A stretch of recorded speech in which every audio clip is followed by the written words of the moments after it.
currently reading a book titled Promise Me You'll Shoot Yourself by Florian Huber, and it's about the mass suicide of ordinary Germans in 1945. And the title comes from a phrase that a German dad told his daughter, where he said, "It's over, my child. Promise me you'll shoot yourself when the Russians come. Otherwise, I won't have another moment's peace." And this book really depicts the thousands of suicides that came from Germany following the collapse of the Third Reich. And what was really interesting that I learned was this book says, the concept of honor, whether racial, military, familial, or feminine, occupied an important place in Nazi ideology. So its loss was regarded as a threat to the very foundation of life. If you are dishonored, a teacher in Berlin told a class of girls when collapse was imminent, you have no choice but to die. And I think that in our society, a lot of people have honor. And if they don't have honor, they want to find honor in something. And unfortunately, for some of these Germans in the 1930s and 40s, they found honor from the Nazi Party, the Third Reich. Hitler was very empowering to these people. And once the Third Reich collapsed, this epidemic of suicides came over Germany like a wave. And it was because they thought they lost their honor. So I think in some sense, what we can take from this is that although honor can be a strength that many people have, it also can be subjective. In the sense that it may not be the correct honor to maintain. But I want to discuss not specifically honor and within Nazi Germany, but more importantly, values in our own lives. And I think I can discuss my own values. I wanted to title this podcast Chaotically Peaceful Values, because one quote that I liked from Michael Malice was that he said, "One of the big reasons why I'm an anarchist is I don't feel comfortable telling anyone how to live their lives. It comes from a place of intellectual humility." And then Dave Smith followed that with saying, "There's something about liberty that's very connected to humility."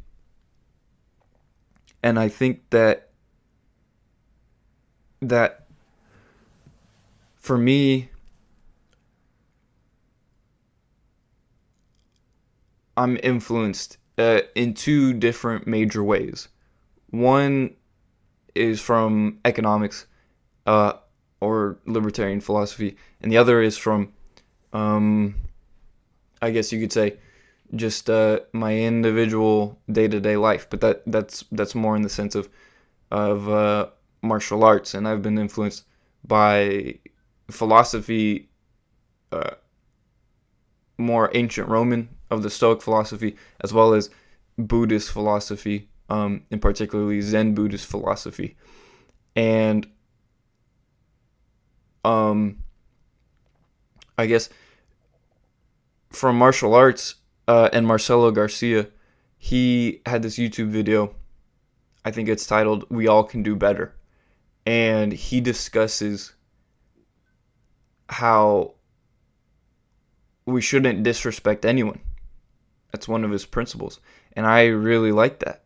I tried to carry that with me in my life, to not disrespect anyone. um, as well as what I've learned from my jiu-jitsu professor, is the lesson of perseverance.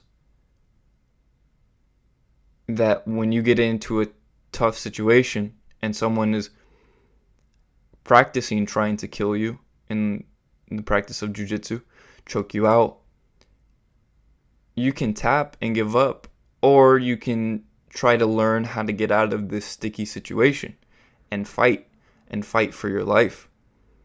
And that's what jiu-jitsu teaches, more philosophically. I mean, technically, you learn the technique of how to escape a choke or a submission attempt, but philosophically, you learn perseverance. And that's what really applies to your life when you train and study the martial arts. It's about developing yourself and not giving up on life. And as well, there's this dilemma of once you've taken the red pill, of taking either the white pill or the black pill.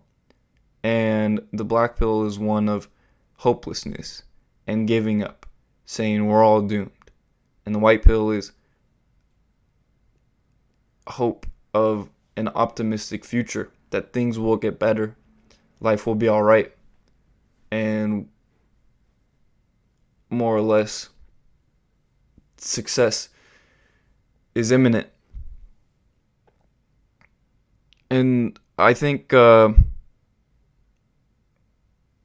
there's one other major philosopher that had an influence on me in my life and my values, which was Emile Cioran, who writes a lot about death and suicide. And I think there's something very interesting that the Stoics were right on about understanding that we're all going to die and how you should still carry on. And I think this contemplation of death or understanding of death can give you perspective to your own life and value it. And not that I was depressed, but I'm very fascinated with suicide and death and what it means for life. And Emile Cioran, with his writings, kind of explored the caves of darkness in the contemplation of death and suicide. And it really gave me new perspective and kind of really established in my life that I could never kill myself out of my own desires.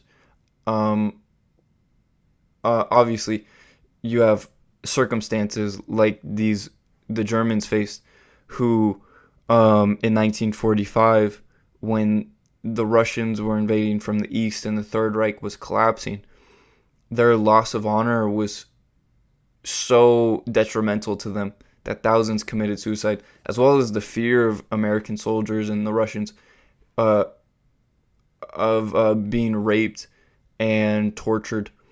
And this also scared a lot of people into not just committing suicide, but also having mass suicides with gatherings of people. And typically these suicides were carried out with families. And I mean, say what you want about anyone who supported the Third Reich in the 1940s and stuff, but there's a lot of propaganda that goes around, and there was a lot of children that were killed by their own parents, typically by their own mothers. And this came in the forms of being drowned, being hung, being poisoned, being shot, and having their wrists slit.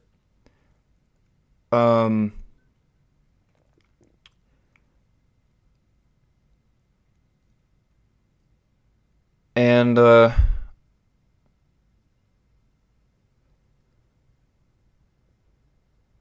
I just don't want that to happen to any group of people, and I guess that's a result of war. Um, but separate of that, um,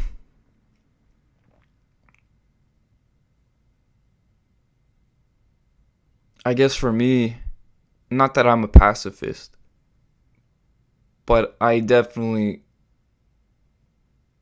uh try to avoid it, try to avoid violence at all costs. Um, because I think there's something about peace, and Ciarone has another little writing where he says that if you imagine everyone was in their last final moment of agonizing torture that has gone on for years, and just before they're finally put out of their misery, they're let free and they run back into the world. If you treat everyone with that perspective, that they've been through this immense torture and now they're here in your own life, then maybe that can give you some empathy towards them and their own suffering.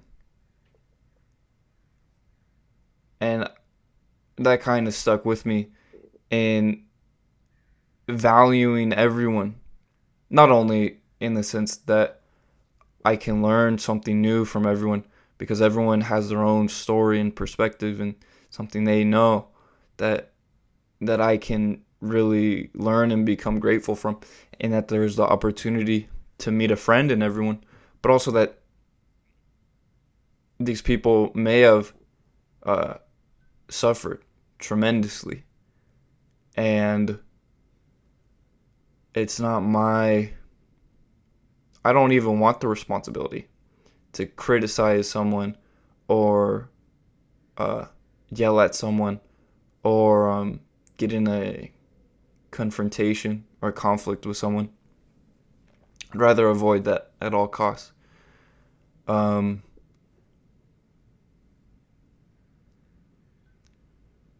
and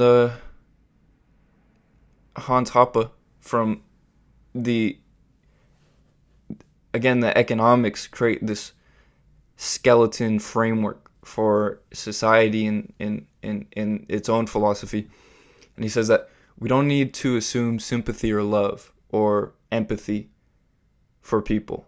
Um, Self-interest, that is, to prefer more over less, is entirely sufficient for explaining why people cooperate and why there is social cooperation and relative peace among mankind rather than permanent war and permanent conflict and permanent killing among mankind.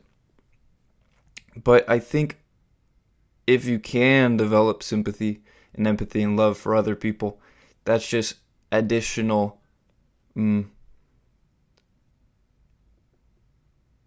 It's just additional. Uh, you can. You can't really love everyone in the world because you don't know them.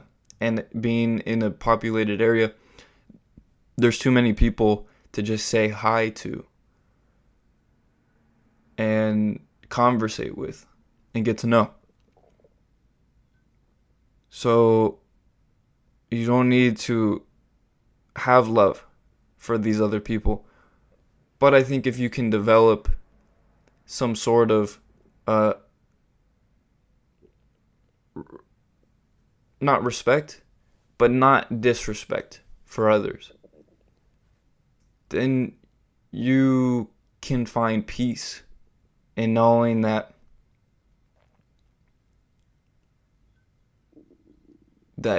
you're not you're not being aggressive or violent towards anyone. And I think that's really what what's important going forward with the values that is necessary for the world is just not to insinuate violence and not to aggress. And you can get technical with it with property rights, but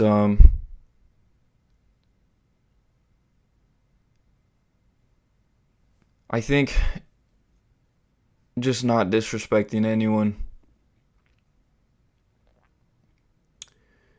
is a good start.